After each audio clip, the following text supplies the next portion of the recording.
Hi, and welcome to week 5 of The Grid. I'm Mike Forman, sports editor of the Victoria Advocate, joined as always by Ray Castillo, assistant sports editor of the Advocate. We're pretty much almost halfway through the season. We've got a lot of district games coming up. Most of your 18 districts are opening this week with district games, and of course, the bigger districts like East and West have already been playing district. And since I mentioned East and West, Ray, you covered the showdown last week between the two city rivals. I think a lot of people might have been surprised with the outcome. Yeah, it was a good game. If you missed it, it was a nice performance by East down the stretch. They didn't come out as strong as they would have liked to, but they did the same thing they did against Miller the week before. They used a 21-point quarter, which they did in the third against West, to really fuel their comeback. The big story was Tyvon Hardrick and Brandon Tumlinson. They combined for 8 touchdowns in that game and rushed for over 400 yards together. And, just some big plays by East down the stretch. Jacob Lee had a big interception with 52 seconds left. West was driving, and who knows what could have happened with the way Hardrick was running. That could have potentially been a game winner, and he came up with the big play for the Titans. And 20 seconds left, Drake Hale made another interception to seal the deal. So the Titans are happy with the outcome. They took a 6-3, overall series win over West, since both schools opened in 2010.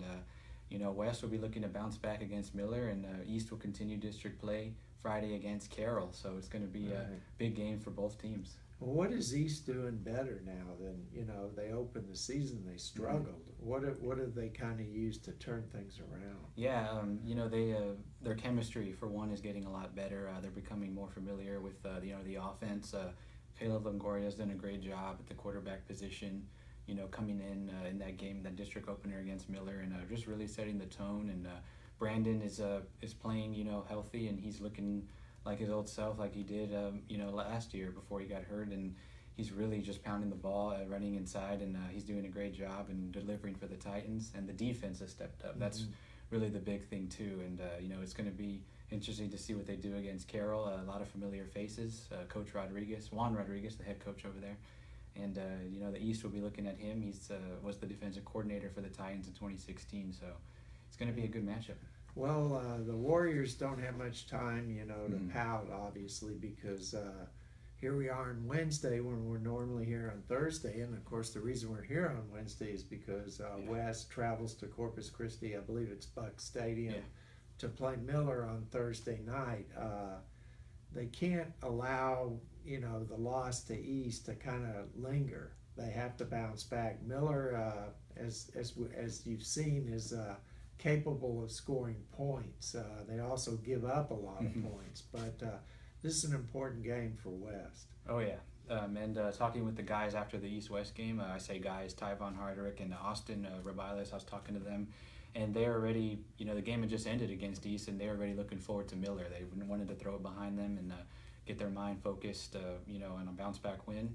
And like you said, Mike, Miller, they can score points. They got a young group of talent there. They got a good quarterback, a good receiver, and we saw that against East. They put up some points, but like you said, they do allow a lot of points. So, West is hoping that they can take advantage of that. Right. And with Tyvon Hardrick running like he did against East, could be a good thing for West. Right, and actually Hardrick's already over 1,000 yards. It's pretty amazing in 4 games. He tops the leaderboard in this week's leader, which you can see on advosports.com.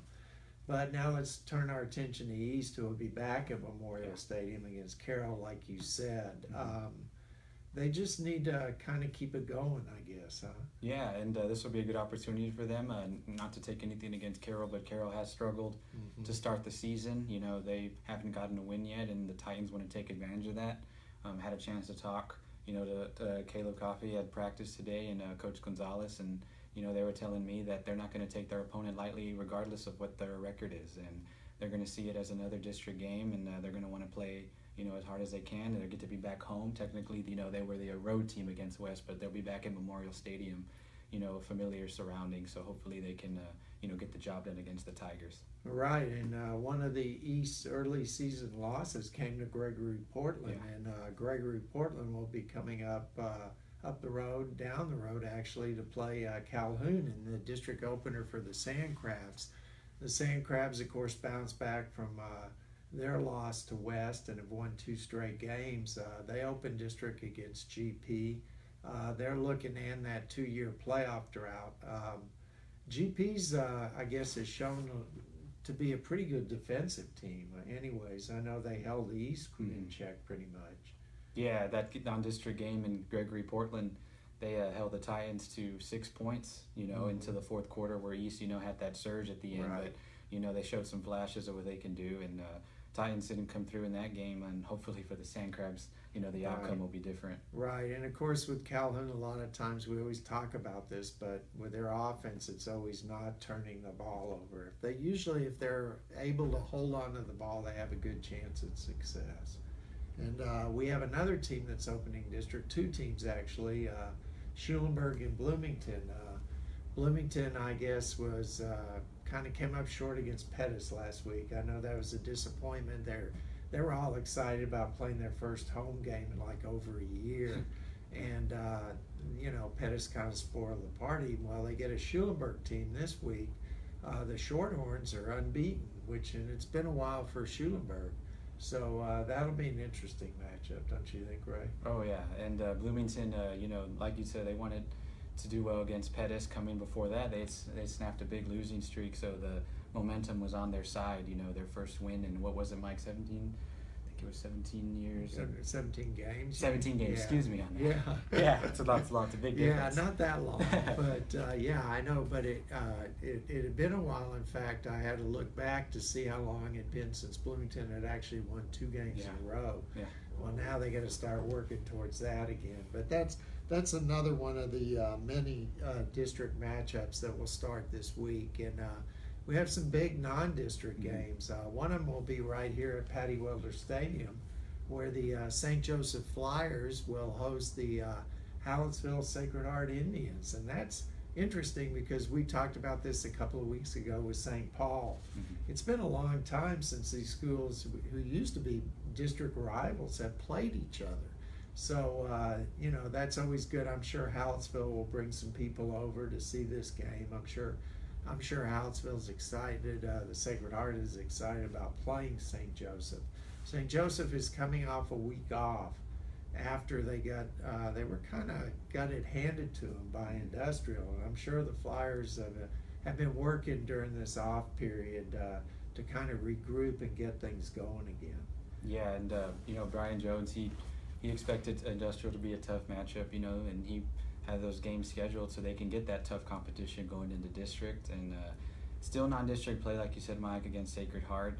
It'll be an interesting game to see how the Flyers will respond, after a week off. Sacred Heart, it's been some changes over there too at the head coach position, so they might have a new look coming into Patty Welder Stadium, and the Flyers, hopefully can respond. Yeah, it's interesting with Sacred Heart losing your coach, and after the second game of the season, that doesn't happen very often.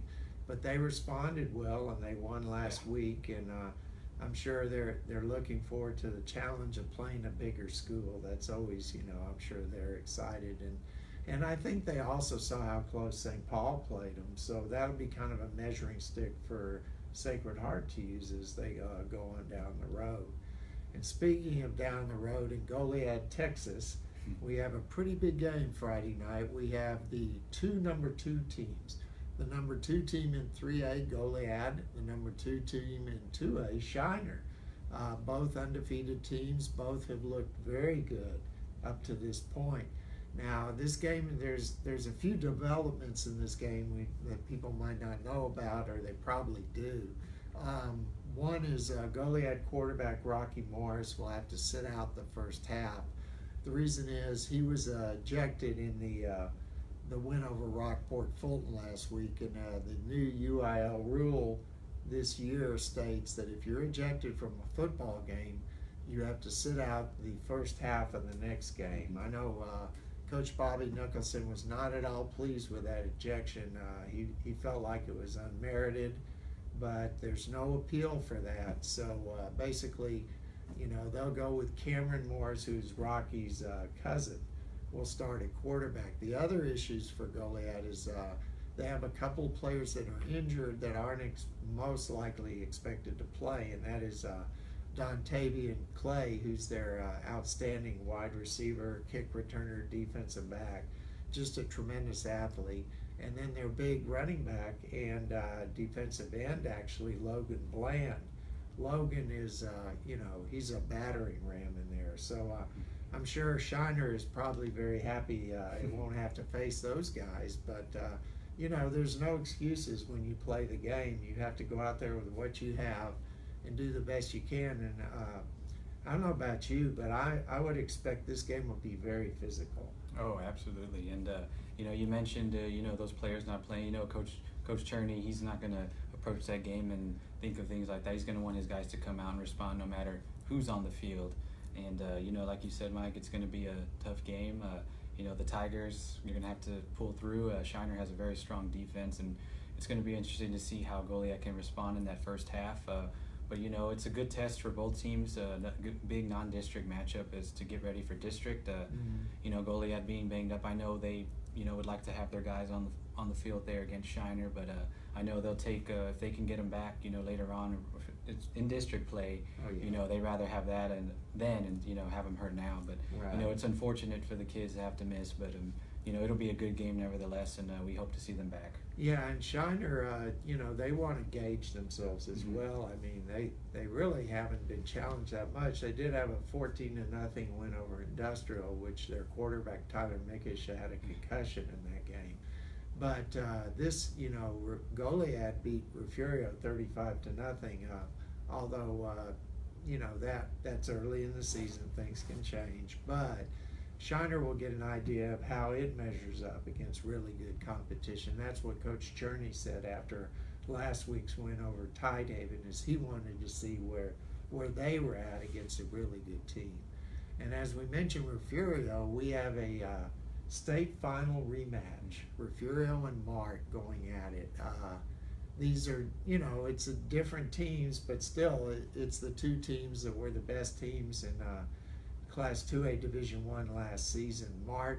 Both Mart and Refugio will be 3-1.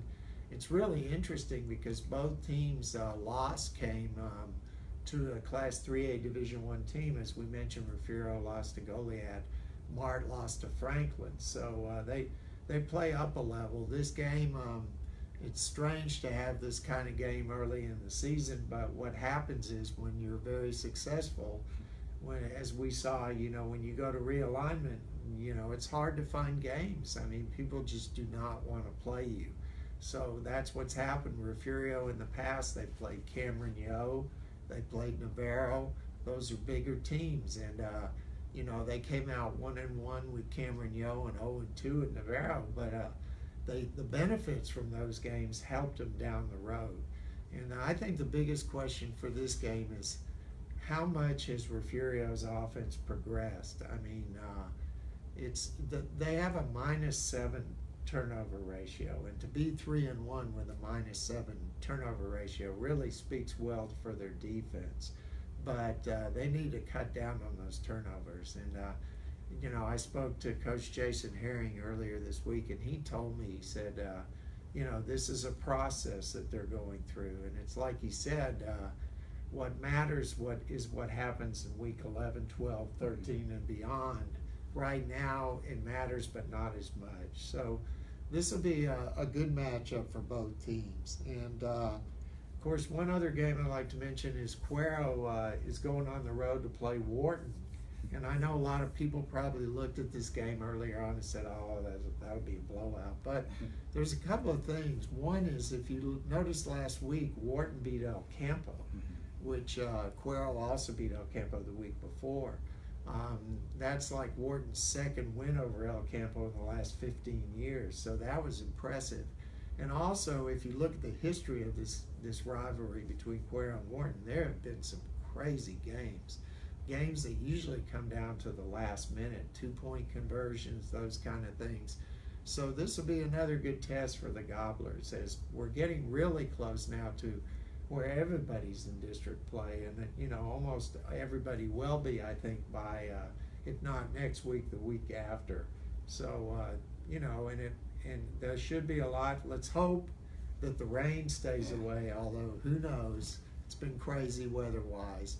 But as always, you can keep up with all the scores on advosports.com. Follow us on Twitter, and we'll keep you up to date. And then next week, we'll be back with another edition of The Grid.